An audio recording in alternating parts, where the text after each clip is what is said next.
वह विजय प्राप्त करते हैं। डॉक्टर या वैद्य की औषधियां तो निमित्त मात्र हैं, नहीं समझे? औषधियां कुछ नहीं करती। आप सोचते उन्हें इंजेक्शन लगा दो, सुई टूट गई का तो हम ठीक हो गए, ऐसा कुछ नहीं है। हम अपने इस आत्मविश्वास से ही जीते हैं, उसी से स्वस्थ होते हैं। तो यहाँ हमें अपने आत्मा की, अंतरात्मा की ही प्रतीति करना है। अध्यात्म में कुछ नहीं सिखाता, नहीं समझे? अध्यात्म में वह चीज है कि बहिरंग की सभी चीजें भूल जाओ, अब सिर्फ अपने आत्मा को स्मरण करो। आत्मा का, आत्मा के लिए, आत्मा के द्वारा किया गया जो भी प्रबंध है वही अध्यात्म है और कुछ नहीं। हमें उसी में डूबना है और वही यथार्थ है, वही सत्य है। उसके माध्यम से ही हम अपने सच्चे स्वरूप को प्राप्त कर सकते हैं। ऐसी बहुत सी बातें हैं जिनके माध्यम से हम बाहर भटकते रहते हैं और उस भटकन में ही क्या होता है, हम अनादिकाल से भटक रहे हैं और हमारे उस अनादिकाल की पांचों इंद्रियां हैं। पांचों इंद्रियों के विषय में हम आकर्षित होते रहते हैं और उन विषयों के आकर्षण के जाल में ही हम फंसते रहते हैं, रागद्वेष करते रहते हैं और उन रागद्वेष के माध्यम से हम अपनी आत्मा के लिए नए नए बंधन, कर्म बंधन स्वीकार करते रहते हैं और प्रति समय नए नए कर्म रूपी बंधनों के माध्यम से हम बंधते रहते हैं। और जो कर्म सिद्धांत का पाठ हमने कल पढ़ा था, ऐसे कर्मों को हम प्रति समय बांधते रहते हैं। तो जब तक हमने आत्मा के अपने सच्चे स्वरूप को नहीं जाना है, तब तक हमारी उस आत्मा की यात्रा प्रारंभ नहीं होती है। तो हमारी आत्मा कैसी है, क्या है, कैसी दिखती है, कैसी उसकी गंध है, कैसा उसका शब्द है, इसके लिए आचार्य कुंद महाराज कहते हैं, अलस अलूप अगंधम अवत्तान चेत मिदरानम जान अनंत गहरम जीवो अनिर्दिष्ट संस्थानम। कैसी है आत्मा? अलस है, उस आत्मा का कोई रस नहीं है, कोई टेस्ट नहीं है, कोई स्वाद नहीं है। ऐसी वह आत्मा है। अरूप है, उसका कोई रूप नहीं है, उसका कोई वर्ण नहीं है। वह न नीली है, न धौली है, न काली है, न सफेद है, कोई भी रूप नहीं है, रूप से रहित है। इसी प्रकार उसकी गंध भी नहीं है, ना तो वह सुगंधित है ना दुर्गंधित है, किसी भी गंध से रहित है। इसी प्रकार अवक्तव्य है, उसको शब्दों के द्वारा नहीं कहा जा सकता। फिर कैसी है? चेतना रूप है वह। तो कैसी है? ये तो सब नेगेटिव रूप में हमने कथन कर दिया स्वरूप का। अब पॉजिटिव वे में क्या है वह? तो चेतना रूप ही आत्मा है। अब चेतना क्या है? ज्ञान चेतना और दर्शन चेतना, यही दो उसकी चेतनाएं हैं। वह ज्ञान उपयोग रूप है और दर्शन उपयोग रूप है, यही उसकी पहचान है। जो हम सभी वस्तुओं को जानते हैं, समझते हैं, तो उस आत्म द्रव्य के माध्यम से ही समझते हैं। जीव यदि जानना और देखना से रहित हो जाए तो वह अजीव ही है। अजीव और जीव में कोई अंतर नहीं रह जाएगा। सिर्फ जानने और देखने रूप गुण के कारण ही जीवत्व है हमारा, नहीं तो अजीव, पुद्गल और जीव में कोई अंतर नहीं। इसलिए जो हमारे आत्मा तत्व का मूल है जानना देखना, तो उस जानने देखने में भी सही जानना और सही देखने में हम आ गए तो हमारी आत्म तत्व की अंतरंग की यात्रा प्रारंभ हो गई। और अंतरात्मा की वह यात्रा प्रारंभ हो गई।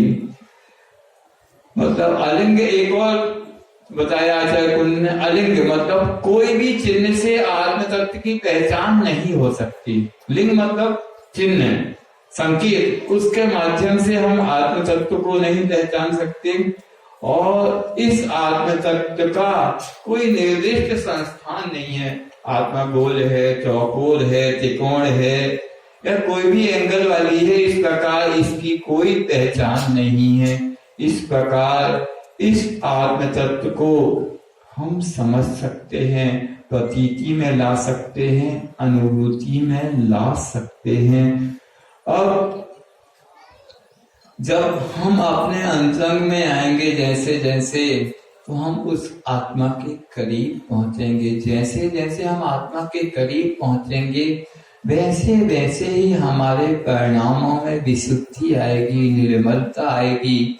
अभी हमारी आत्मा अनादिकालीन जो कर्मों की कलमशता है, या आपकी भाषा में कह दें जो अनादिकालीन कचरा कूड़ा है, उस आत्मा उससे लिप्त है। आप अपने घर की सफाई करते ना? नहीं करते? करते हैं ना? अभी एक सुबह सुबह एक वो गाड़ी आती है, क्या बोलती है? गाना गाती है ना? क्या गाती है? स्वच्छ भारत। स्वच्छता को अपनाइए, अपने घर का कचरा निकालिए। आप उस गाने को हमेशा सुनते हैं। अभी इंदौर की ही बात है, हम लोग इंदौर पहुंचे तो एक नारा बहुत सुनने में आता था और जगह जगह लिखा मिलता था। स्वच्छता का अभियान के अंतर्गत इंदौर लगाएगा चौका। हम लोग सोचते थे आज कैसे बहुत साल बाद इंदौर आ गए हैं, इसलिए जो नारा लग रहा होगा कि पूरा इंदौर चौका लगाएगा, हम लोग ये समझते थे। फिर धीरे धीरे कुछ और समझ में आया कि नहीं, चौका से इनका आशय और कुछ है कि वो स्वच्छता का चौका इनको लगाना होगा। चौथे साल और स्वच्छता में भारत में नंबर 1 इंदौर शहर को लाना होगा। पर उस स्वच्छता से क्या है? ये तो बहिरंग स्वच्छता है। अंतरंग स्वच्छता का चौका तो आपने अभी तक लगाया ही नहीं है। कैसे लगेगा? बाहर की सफाई से कुछ नहीं होना। जे आज है तो नहीं है अभी क्षण में, वो तो गंदगी। और कहते ना, देह परस्ते हो अपावन निस्दिन मल जारी। कितनी अच्छी सुगंधित से अच्छी वस्तु इस देह के स्पर्श मात्र से गंदगी में, मल में परिवर्तित हो जाती है। इतनी गंदी आपकी, इतनी अपवित्र यह देह है। कितनी आप अच्छे स्वादिष्ट व्यंजन लीजिए, उसकी घाटी भई माटी। तो इस प्रकार उसका परिणाम आप देख लेते हैं। उन अच्छे से अच्छे व्यंजनों का परिणाम इस प्रकार है। तो इस प्रकार इस देह में ऐसा कौन सा वो है? आप कहते हैं स्वच्छ बनाओ और ये अस्वच्छ करती रहती है। यह शरीर ही मतलब सभी प्रकार की स्वच्छता के खिलाफ काम करता है, तो यह शरीर करता है? तो ऐसा क्या है? तो यदि आपको चौका लगाना है तो बहुत अच्छा उपाय बता रहे हैं। नहीं समझे? कैसे लगाएंगे चौका? यदि अंतरंग और बहिरंग दोनों स्वच्छता चाहते हैं तो एक बहुत अच्छा उपाय है, क्रोध, मान, माया और लोभ। ये 4 कसाय हैं, क्रोध, मान, माया, लोभ। इन चारों कसाय पर हम जितना नियंत्रण कर लें उतने हम स्वच्छता की ओर बढ़ते जाएंगे। वही अंतरंग स्वच्छता है। उस अंतरंग स्वच्छता के बिना यह बहिरंग स्वच्छता कोई कार्यकारी नहीं है। और कहते हैं कि वह क्रोध मान माया लोभ रूपी चार कुत्ते हमारे उस स्वच्छ जल रूपी कुएं में अनादिकाल से पड़े हुए हैं और हम उस स्वच्छ जल को सेवन कर रहे हैं। हम उस कुएं में तो कोई गंदगी गिर जाए तो हम उसका जल पीना शुरू बंद कर देंगे, पिएंगे नहीं। और हमें तो ना तो उसकी गंध आ रही है ना कुछ हो रहा है, हम बिल्कुल सब कुछ अपने बंद किए हुए उसका सेवन करते जा रहे हैं। और वो चारों कुत्ते प्रति समय भौंक रहे हैं, ऐसा नहीं कि शांत पड़े हैं, और फिर भी हम उसको देख ही नहीं रहे हैं। तो चौका यदि आपको वास्तव में लगाना है, इंदौर लगाएगा चौका या आष्टा लगाएगा या आष्टा की आस्था की बात है, तो हमें अपने क्रोध मान माया और लोभ इन पर वर्क करना है, इन पे कार्य करना है, इन पर नियंत्रण करना है। बस अंतरंग स्वच्छता हो गई, हम अपनी आत्मा की यात्रा हमने प्रारंभ कर दी। जैसे जैसे इन कसायों पर समन किया, कसायों का नियंत्रण हमने शुरू किया, बस वैसे वैसे हमारे अध्यात्म के सोपान पर हमने चढ़ना प्रारंभ कर दिया। अनंतानुबंधी कसाय गई तो सम्यक दर्शन की प्राप्ति हो गई, और अप्रत्याख्यान चली गई तो हम देश संयमी हो गए। प्रत्याख्यान चली की चौकड़ी, कसाय चौकड़ी चली गई तो हम सकल संयमी हो गए। और यदि संतुलन की चौकड़ी भी चली गई तो जो हमारा यथार्थ रूप है, जो आत्म रूप है, उसकी प्राप्ति की ओर हम बढ़ गए। बस परमात्मा की यात्रा में थोड़ी सी ही कुछ कदम बचे। तो इस प्रकार हमारी यात्रा है, हम उस यात्रा को कर सकते हैं, आगे बढ़ सकते हैं। तो इस आत्मा की यात्रा बहिरात्मा से अंतरात्मा और अंतरात्मा से परमात्मा तक की यात्रा हमें और आपको करनी है।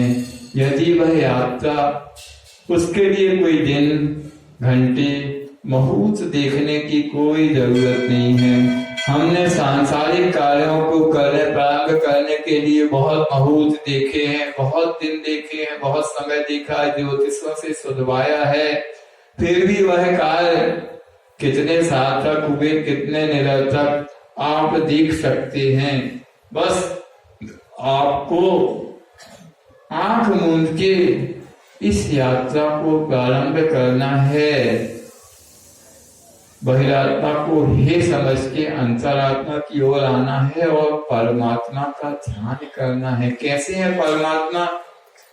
तो कल जो 8 कर्म बताए थे, तो सबसे पहले 4 घातिया कर्म हैं, ज्ञानावर्णी, दर्शनावर्णी, मोहिनी और अंतराय। घातिया कर्म यह बता रहे हैं कि यह हमारी कुछ शक्तियों का घात करते हैं। ज्ञानावर्णी ज्ञान गुण का घात करता है, दर्शनावर्णी दर्शन गुण का घात करता है, मोहिनी हमारे श्रद्धा और आचरण रूप दोनों जो गुण हैं, श्रद्धा और सम्यक दर्शन और सम्यक चारित्र, इनका घात करता है। और अंतराय हमारी जो अनंत शक्ति है, हमारी आत्मा के पास अनंत शक्ति है, अनंत शक्ति का भंडार है। ऐसी कोई भी पावर, आप लोग हार्स पावर, कौन कौन सी पावर की बात करते हैं ना, ऐसी कोई पावर नहीं है जिसकी तुलना आत्मा की शक्ति से की जाए। ऐसी अनंत शक्ति वाली आत्मा है। ऐसा कोई कार्य नहीं है जो हम आत्मा के द्वारा कर नहीं सकते। और जब तक हम मन और इंद्रियों के गुलाम हैं तो हमारी आत्मा भी पराधीन दशा में है। तो हमें उस आत्मा की अनंत शक्ति की पहचान करनी है। हमने अभी तक अनादिकाल से आत्मा की उस अनंत शक्ति का पहचान नहीं करते हुए ही हम इस प्रकार गाफिल होकर भटक रहे हैं। हमें यदि उसकी पहचान हो गई तो हमारी यह भटकन यहीं रुक सकती है। जय बोला चौग विद्या सागर नाम राज की।